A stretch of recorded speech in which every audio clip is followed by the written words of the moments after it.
Oh, hello. So glad you could join us for the first annual Fashionable Foodie Christmas Spectacular. Tonight, we're gonna make some mulled wine, roast some chestnuts, and there may even be a special guest joining us, or not. Stay tuned.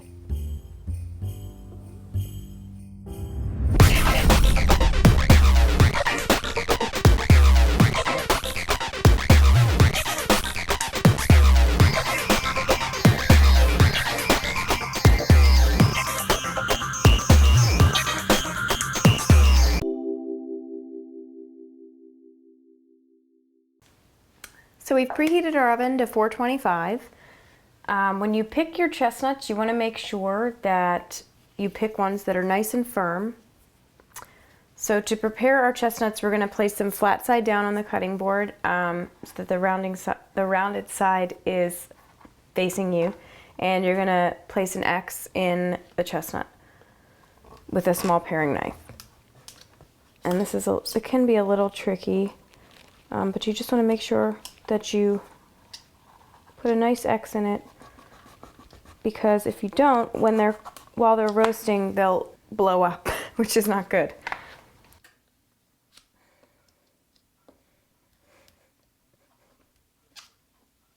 Okay, so once all of your chestnuts are prepared, you're going to place them in your oven, and you're going to let them roast for about 20 to 30 minutes.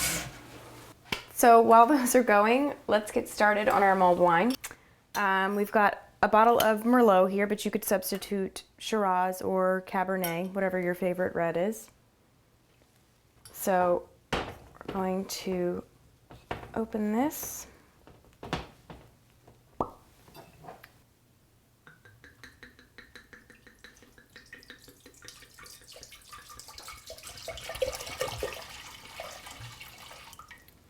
So once you get all of your wine in your pot, you're going to turn your heat on to about medium-high. And then we're going to add to that we have here a mulling spice. So this is a mixture of some different spices. If you can't find a pre-made mulling spice, you could substitute cinnamon sticks, cardamom, cloves, and star anise. So we're going to do about 3 tablespoons of this, and I'm just going to eyeball it. Just about a palmful each is a tablespoon. So we're going to do 1, 2, 3. Next, we've got a couple of pieces of candied ginger here. If you're not a fan of candied ginger, you could omit this, but we like it. And then we've got some dried cherries. These are dried tart cherries. It's about a 1/4 cup. If you don't have these, or you're not a fan of dried cherries, you could do apricots, or you could even do the cherries and apricots, blueberries, whatever your favorite dried fruit is. Then we've got some whole peppercorns. We're going to do about a teaspoon of that. Again, just eyeball it. This is going to add a nice heat and warmth to the mulled wine. And then we've got a 1/4 cup of honey. Get my spatula here. So we're going to add that.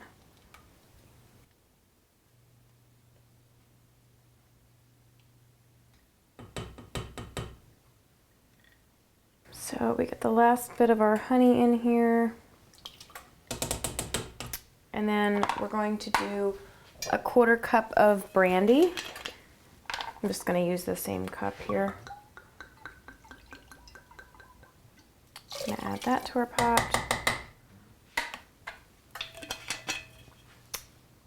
Okay, and last but not least, we are going to add a clementine and a lemon.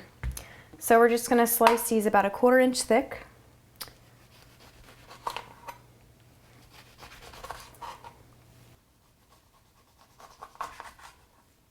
And we're going to add them to our wine.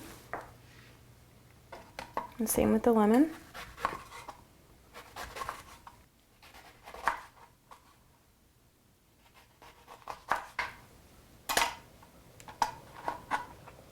Just add those in.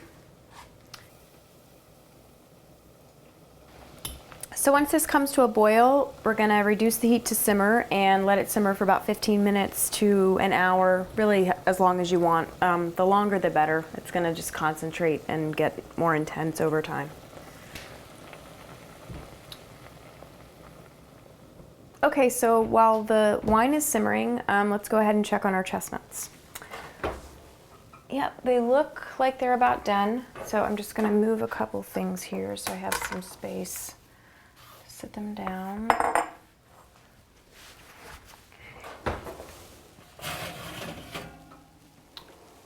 Okay.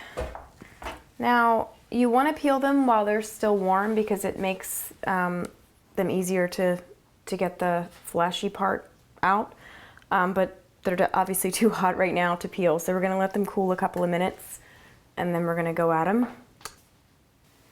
Okay, so once our chestnuts have cooled down a bit, we're going to take out a bowl. We're going to put the shells as we peel them in a separate bowl just to keep it separate. So these are notoriously difficult to peel, but just do the best you can. So I'm going to peel outer edges off. And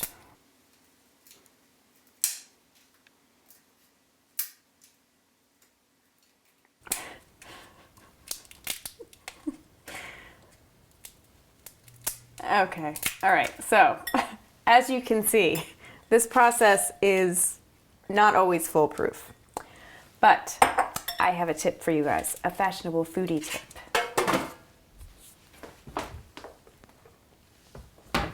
They come in a jar, already pre-peeled. All the hard work is done for you. In fact, the hardest part is actually just opening the jar. Yeah, it's definitely the hardest part.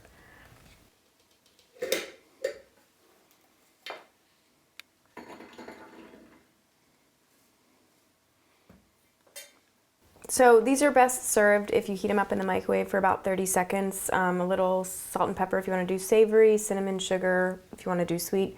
Either way, they're the perfect holiday snack. And don't forget, we still have our mulled wine. So at this point, if you wanted to make serving a little bit easier, you could strain it, but we're just gonna go rustic and leave it as is. So I'm gonna grab my mug and my ladle and get a nice glass of mulled wine.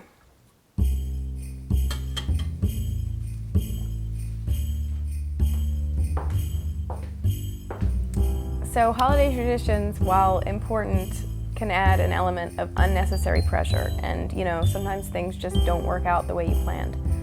So don't be afraid to take a shortcut, and a little wine always helps.